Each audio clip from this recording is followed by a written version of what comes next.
Christine here, and I'm with Bob. my dad, of course. And this is the May Weight Loss Soundbites edition.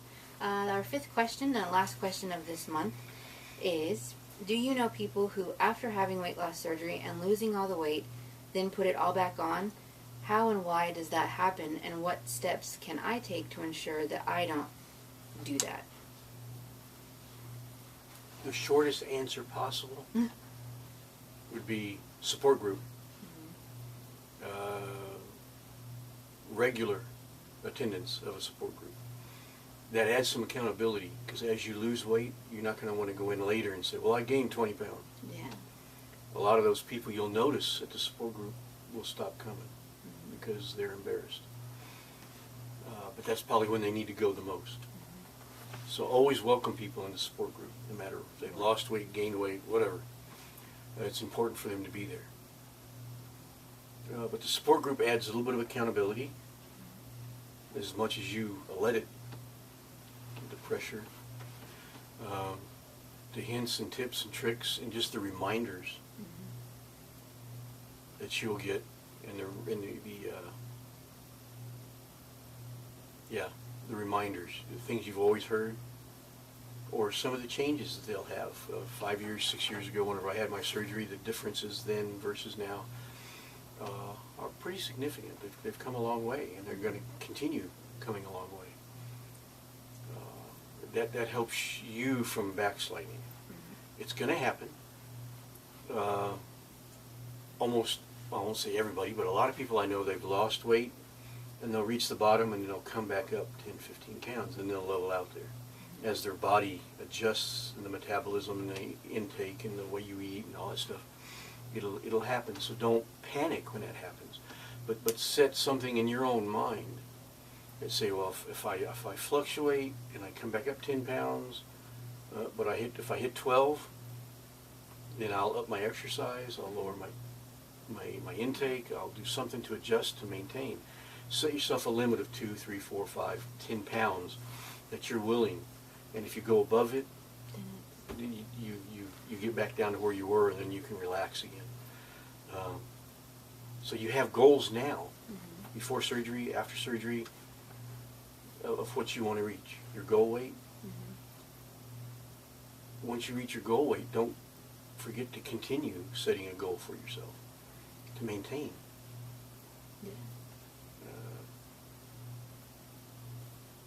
Yep. So the short answer is support group. Let's see. How does it happen?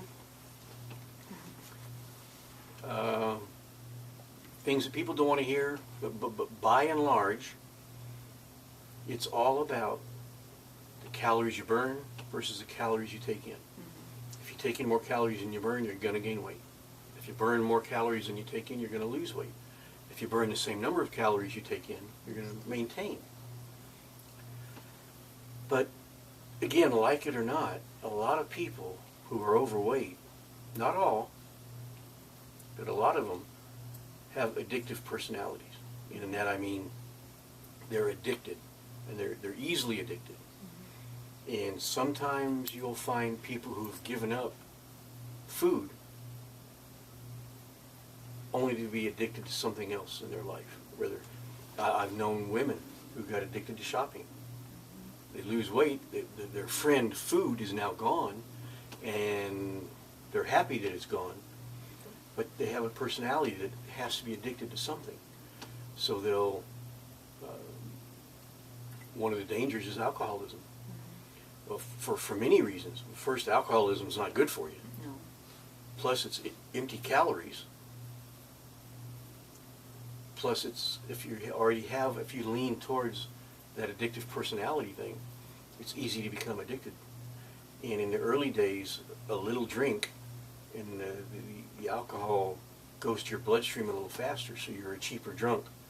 And that kind of leans people towards, well, it made me feel good, so I'll have another. And then another, and another, another. Again, it goes back a little bit to that addictive personality. So it takes focus, it takes determination, and it takes support group to help you maintain and to keep you out of trouble, keep you on track. Don't be afraid to tell your doctor or someone in the support group, or the nurse that's running it or something. Ask them, is there any way I could get an appointment to see a counselor? And talk to them about it. They're trained much more than we are to deal with it and help get you through that and past that so that it doesn't become a problem. Do it as early on as you can when you feel the impulses to, I don't have food, now I got to have something. Or even if you find you can't give up that addiction to food, because there are some people that Yes. just can't, for whatever reason. They have that issue with food, Yeah. and they just can't get past that point. And part of it too is ignorance. We talked between Soundbites here a minute ago about the lady at the support group meeting. It was probably sometime in that first year after surgery for me. Lady was coming to support group meetings talking about, all I do is dump all the time. I'm dumping. And they ask her, what are you drinking? She says, I have my protein shake in the morning, and then I have a protein shake for lunch, and then I have a small piece of meat, a small chicken breast, or half of a hamburger patty or something at night, and that's all I have. So they sit down and they talk to her, and come to find out she was going to McDonald's, getting a huge shake, putting her protein powder in it, and that was her protein shake. Ignorance. She didn't know that the McDonald's shake was not a good thing. No. She heard protein shake, so she got a shake and put protein in it. But that was what was making her dump. And whenever you look at the calories in one shake, and she was having 2 a day, making her sick as a dog. But the calories that are in that, there's probably enough calories in one McDonald's shake to last a normal person 2 days. Yeah, so educate yourself. Read labels. Talk to the nutritionists at the support group meetings. Talk to the nurses at the support group meetings. Talk to the surgeons. It's a very well orchestrated effort in a good program. The orchestration between all of those entities that will help and support.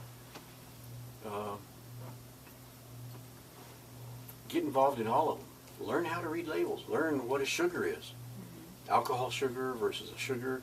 Where they hide sugar on the label. Why are they hiding them? What can it do to you? How many calories are from sugars and fats? And read the label and learn and understand.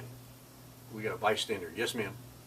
I'm sorry. I have a friend that when you go to visit, they want a glass of wine, and one every so often is not so bad. And I asked the doctor specifically that, and he said, yeah, but one glass of wine would equal about 4 for somebody else. Yeah. So you're more sensitive to it afterwards. I'm sorry. Yeah, the sugar and the alcohol in a glass of wine, like she said. My wife, one glass of wine is like 4 glasses to somebody else. Because the way your pouch now processes it, it gets to the bloodstream faster, it gets to the intestines faster, it gets absorbed faster, all kinds of reasons. 1 glass of wine for a gastric bypass person is equal to 4 glasses of wine for a regular person. So to have a sip or two once, twice a month, that's different than having a glass every day. Moderation is goes back to eating. Moderation is everything. Us tend to overdo a lot of things in our lives, and one of them turned out to be eating. So learn moderation. Learn to identify it. And look at the bottle. And look at the sugars in it. Look at the calories in it. And you got to make a decision. Is it worth it? Is it worth it? To spend your calories or whatever on that little bitty item that's not really going to do anything. But Right. Yeah. To me, you just have to change how you look at food. It becomes less of a... Because I liked food before. I mean, I just liked food. Yeah. It was my friend. Yes. But you kind of have to change your way of thinking about it. That it's you, like you said, eat to live, not live to eat. Yeah. And it's a hard transition to make. You have to put food in its place. You have to be in control. Don't let the food be in control. Yeah. Don't live to eat, eat to live. Now look at it. Is it nutritious? Is it good for you? Why are you eating it? Are you eating it because it tastes good? That's okay, as long as you keep it in its place and you recognize it. And like you said, some people aren't going to do that. And that's the reason they got in trouble to begin with. They'll look and they'll say, if I have this glass of wine that's 400 calories, just, I don't know, I don't drink wine, but grabbing that out of the air, say a little glass of wine is 400 calories and you have to give up something else. Is it worth it? The problem we get into is we have a glass of wine and we don't give up something else. Yeah. And that's okay, as long as you go back tomorrow and level out. If you do that, I've heard somebody tell me that a little bag of Doritos, that one bag a day, just one little bitty bag out of a vending machine every day for a year, is worth about 10 pounds in all the calories. So if you don't have that bag every day for a year, you've saved 10 pounds. Yeah. What else is like that? And that all adds up. So Because I know people who've had the surgery, who've gained their weight back, will say, well, then I won't have that bag of Doritos. I'll have a bag of potato chips instead. yeah. It's just, People are really good at rationalizing things. Well, it's only once. Well, I only do it when I'm at work. I only do it when I'm not at work. Yeah. If you have that sip of wine when you go out with friends once a quarter, that's not going to be bad for you. No. But if you have that glass of wine every night at dinner, that can be bad for you. Again, it goes back to the decisions, and you have to be willing to make the decision, this or this, not this and this. So, if you don't want to gain the weight back, if you want to stay healthy, if you don't want to fall back into bad habits, you have to be pretty consistent. You just said something that kind of rang with me about food was my friend. It doesn't talk back. Yeah. But when you look at what it did to you, was it really your friend? Not really. It just didn't talk back. Yeah. I'm like you. I ate because I was sad. I ate because I was happy. I ate because I was bored. I ate because it tasted good. I didn't eat because it was nutritious. I didn't eat because it was fuel to keep me going. Eating because it tastes good is not a bad thing. But eating and eating and eating because it tastes good is. We've talked, I think, on Soundbites before, Thanksgiving. When you eat and you eat and you eat and you eat, and you sit down and you say, oh, why did I do that? Because you feel so bad. Think of that before you get to that point. Eat slow. All the tricks you learn in support group meetings, you eat slow and you chew. You chew because it's better for your stomach. You chew because it digests easier. It's important before, it's especially important afterwards. But you also chew and chew and chew and chew because it slows you down. And your body will recognize full before it used to. Before, you could eat a Thanksgiving meal. As long as you ate it real quick, you could eat 3 and 4 plates because you wouldn't feel it until you went and sat down, and about 10 minutes later you're going, oh, why did I do that? Because it takes time for your body to signal your brain. If you chew, you slow down, and you'll get fuller when you're supposed to.